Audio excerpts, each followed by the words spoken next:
Hi, and welcome to What's Not to Like, and today we're looking at the game Scythe by Jamey Stegmaier.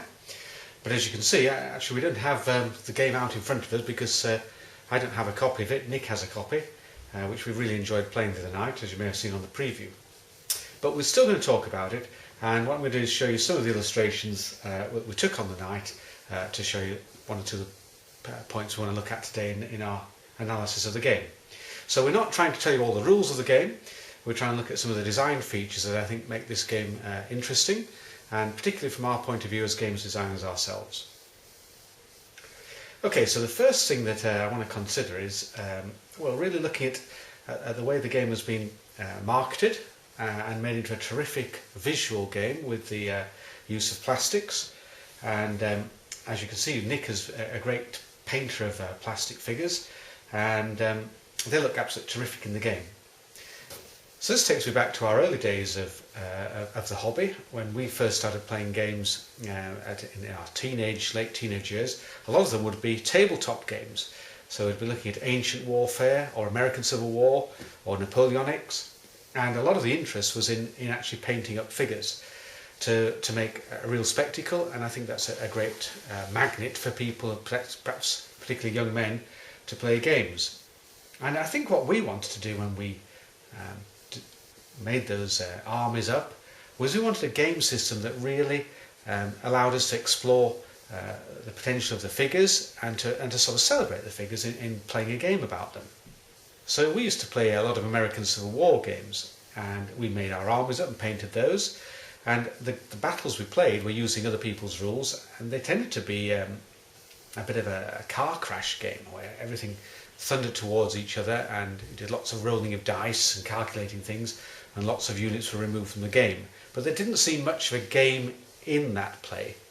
And we set about designing our own set of rules called Whipping Bobby Lee, and you can still play those rules, they're still available, and in which we worked with a system of command cards.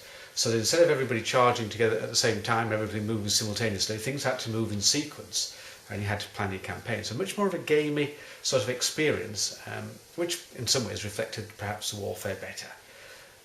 So in a way, Scythe is sort of coming out of that tradition as well, really. I think a lot of people want to play games where they've got terrific looking figures and where they want things to happen, but they want that gaming experience to go with it. And particularly they want to draw in not just the combat elements of gameplay, but also some of the things we've developed over the years between us in the different formats of gaming, where you've got resource management, worker placement, those sort of interesting gaming mechanics that have come on stream and have really dominated a lot of the games over the last few years.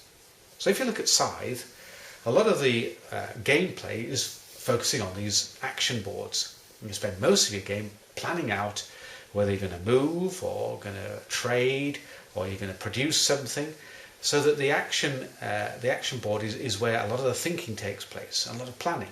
And it's a very nice subtle system where if you do one thing on the first part of the action board, you can do a secondary action. So you're trying to set yourself up to do two actions in each turn, and that makes a very, very good, interesting gaming experience.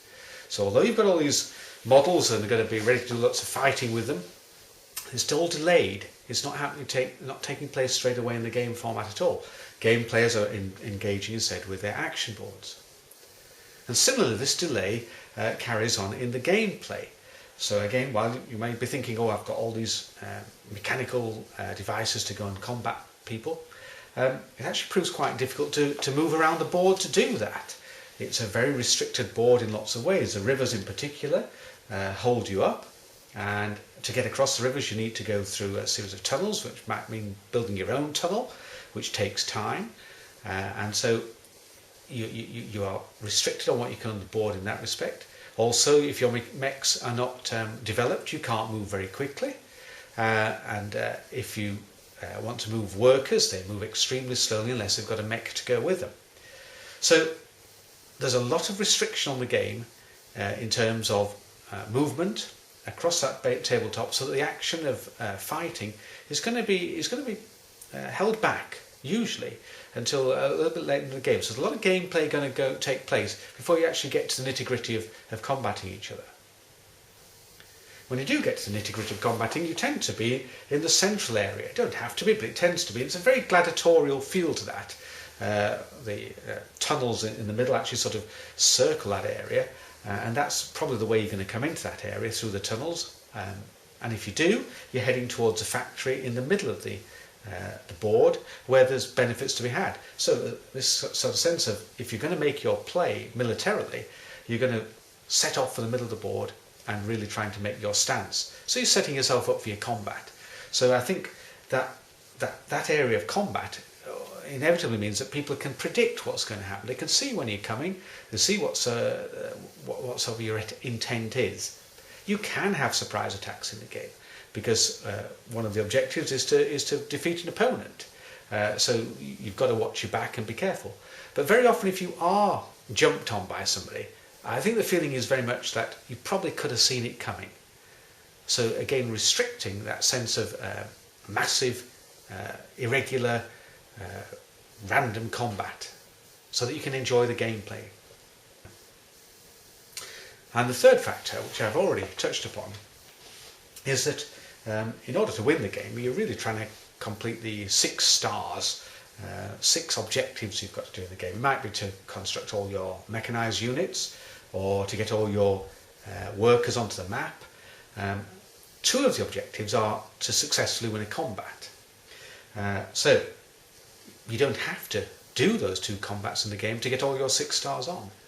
And if you do those 2 combats, there isn't any real advantage, certainly in terms of victory points, in doing any more combats. You may hinder somebody else's play, but the main objectives would be elsewhere once you've completed those 2 combats. So what Mr. Stegmaier has done is restrict the game in certain ways, so that people can enjoy their figures and the experience of a big board game and a big clash of titans.